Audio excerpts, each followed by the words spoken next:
Morning friend, শুভ সকাল। তো এতক্ষণ আমার সকাল হলো, এখন বাজে 10টা বাজতে 10 মিনিট বাকি। এ দেখো সোনা বাবা উঠে গেছে। তো সোনা বাবা উঠে গেছে, কদিন ধরে সোনা বাবার শরীর অসুস্থ। তো ওকে এলাপতি ওষুধ খাওয়াতাম, মাসের মধ্যে বেশিরভাগই শরীর অসুস্থ থাকে, কিছু না কিছু হতে থাকে। তাই জন্য এলাপতি খাওয়া বন্ধ করে দিয়েছি, এখন হোমিওপ্যাথি ধরেছি। হোমিওপ্যাথিটা ভালোই সুট খেয়েছে। তো এখনই ঘুম থেকে উঠলো, এখনও ফ্রেশ করিনি, পরিষ্কার পরিচ্ছন্ন করিনি। তো হোমিওপ্যাথি ডাক্তার দেখাতে যাবো, ওকে ফ্রেশ করবো, রেডি করবো।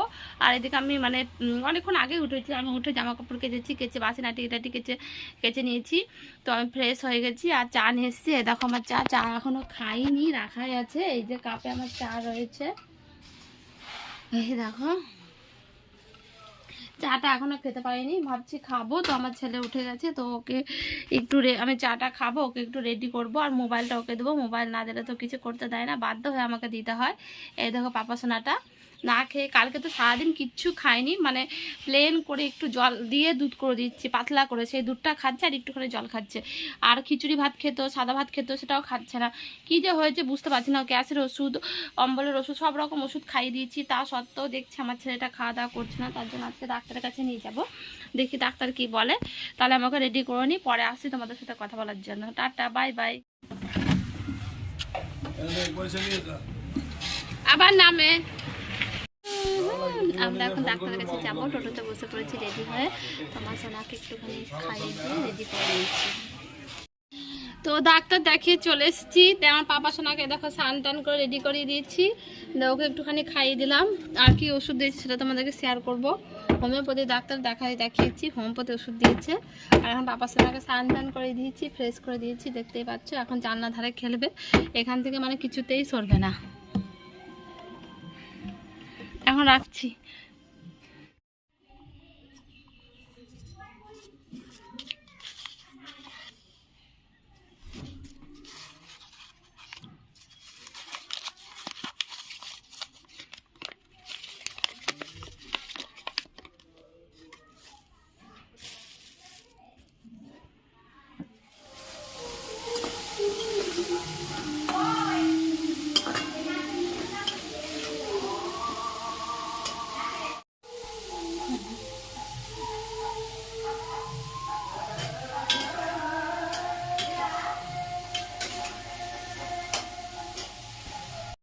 তো আলুগুলো ভেজে তুলে নিয়েছি, তারপর জিরে, কাঁচা লঙ্কা, জিরে, শুকনো লঙ্কা, তেজপাতা ফোড়ন দিয়ে সিদ্ধ করা এঁচড়গুলো দিয়ে দিলাম। এখন এগুলো ভাজা ভাজা করব।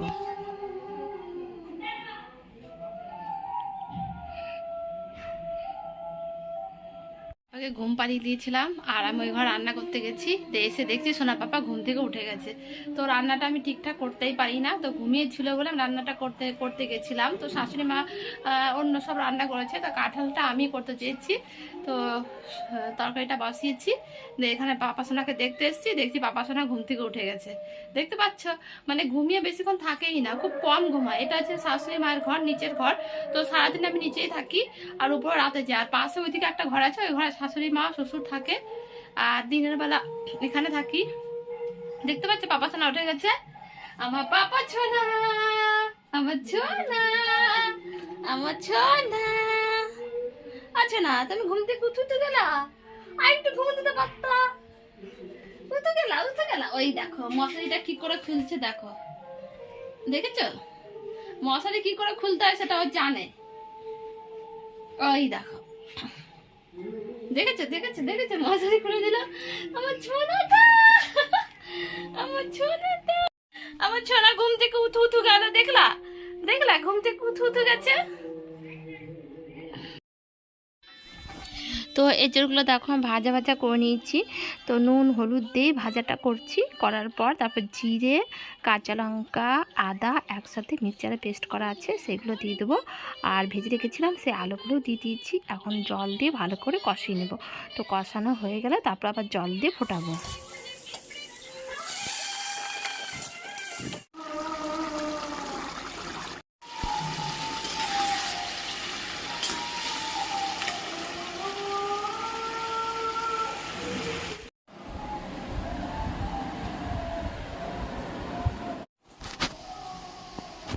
তো এখন প্রায় সন্ধ্যা। তো সন্ধ্যাবেলায় দেখো চপ নিয়ে নিয়েছি। আর ওই দেখো পাপা সোনা ঘুমিয়েছে, কারণ ও 4:30টার সময় ঘুমিয়েছে।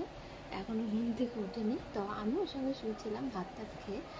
তারপরে দেখো মুড়ি মাখন ঘুম থেকে উঠলাম, দিয়ে ফ্রেশ হয়ে মুড়ি মাখা নিয়েছি, একটু মুড়ি মাখা খাবো। ওই দেখো বাবা সোনা ঘুমিয়ে যাচ্ছে।